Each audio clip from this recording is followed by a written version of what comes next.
Salut à toi qui regarde cette vidéo, j'espère que tu es prêt pour voir 20 faits complètement aberrants sur Fear and Hunger et Fear and Hunger Termina.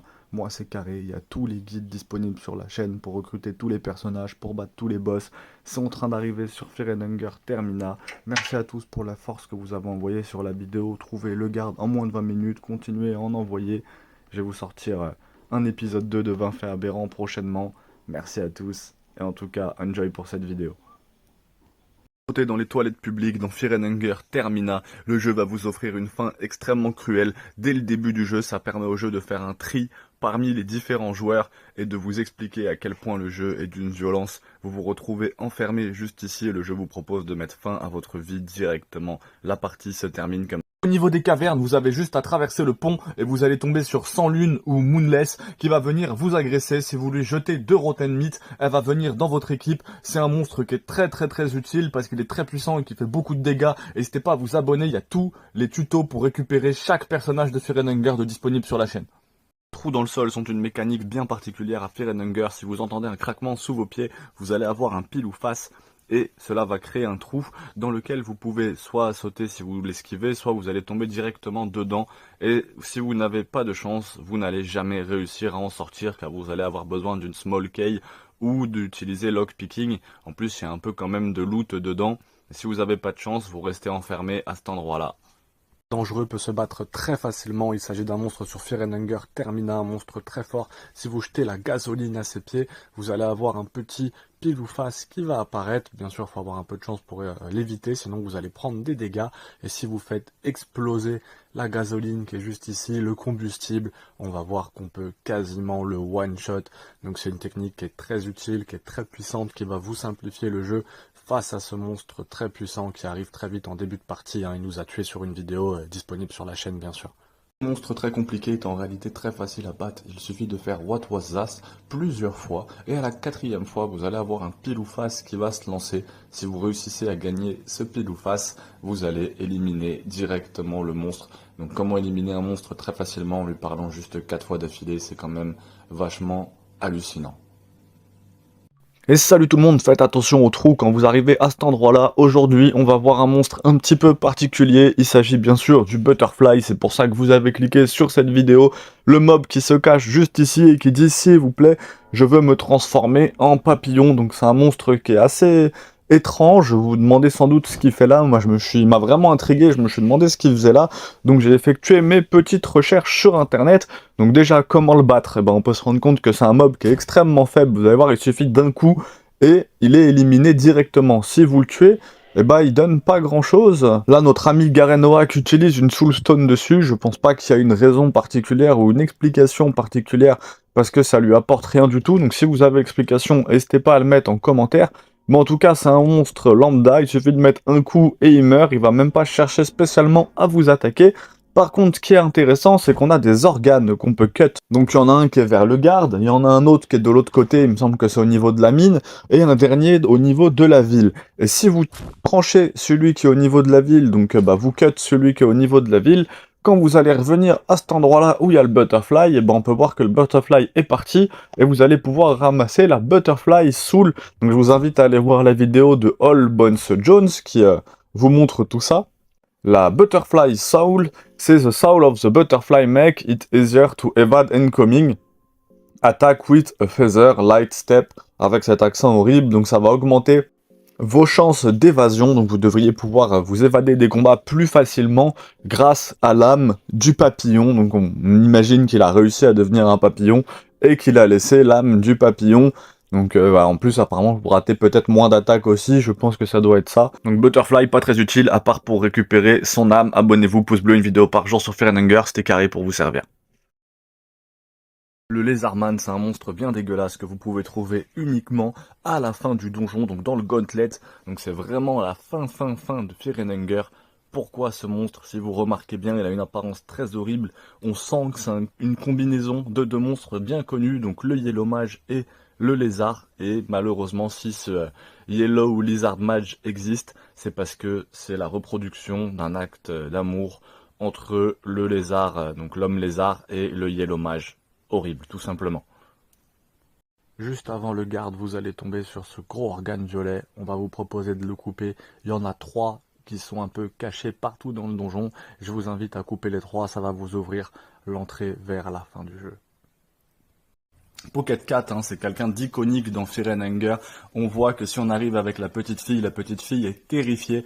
Il va nous proposer plusieurs objets qui sont très intéressants, notamment un objet qui permet de sauvegarder ou une clé mort qui est dans les armes les plus puissantes du jeu. Et là, on échange la petite fille contre la clé mort à Pocket Cat. On va bien sûr en plus savoir qui c'est dans Fear and Hunger de Termina. Et si vous revenez, on peut voir qu'il effectue un mouvement bien horrible, c'est vraiment dégueulasse. Et la petite fille est terrifiée, on n'aurait jamais dû lui vendre. Il y a un monstre bien inutile dans Fear and Hunger, c'est l'hydre humaine, qui serait apparemment le mariage de plusieurs personnes en même temps. On ne peut pas faire grand chose à part lui offrir un enfant, donc soit le kit démon, soit la petite fille, et il ne se passe absolument rien, c'est-à-dire que la petite fille va se retrouver absorbée par cette hydre humaine, et nous, le seul truc qu'on a, c'est qu'on passe de 4 personnages à 3, donc la seule utilité c'est de perdre un personnage, elle est là pour vous faire comprendre que Fear and Hunger est extrêmement cruel.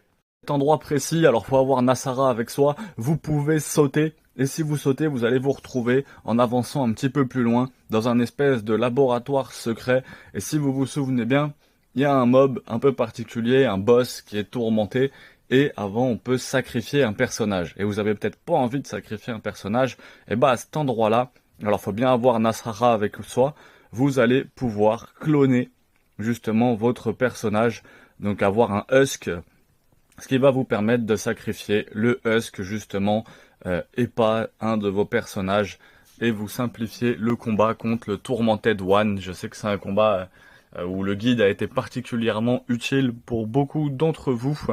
Donc voilà, ça va vous permettre d'avoir ce mob là, on va voir ça tout de suite, ce que ça donne, et à cet endroit là vous allez pouvoir sacrifier le Husk et c'est lui qui prendra tous les dommages à la place de l'autre. Enfin à la place d'un de vos vrais personnages en tout cas. J'écrase mon pli, je rallume l'appli. Je me demande si c'est vraiment ça la vie. C'est pas ça la vie, à ton avis. Je finis par le début, là j'ai plus l'inspi. Mais dis-moi qui t'a dit, où est le paradis?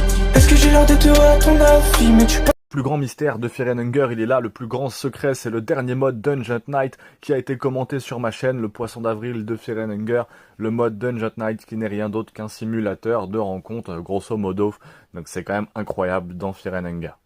La compétence Dévore est vraiment une des compétences les plus dégueulasses de Fear and Hunger, Dévore ou Dévour en fonction de la langue avec laquelle vous jouez. C'est vraiment une des compétences la plus dégueulasse mais qui est aussi très utile parce que vous avez un mob qui va être mort ici et en fait vous pouvez le manger afin de récupérer votre barre de faim tout simplement. C'est vraiment une compétence qui est très utile mais qui est très horrible qu'on peut utiliser avec l'Outlander dans Fear and Hunger. Abonne-toi, pouce bleu pour plus de vidéos sur le lore de Fear and Hunger.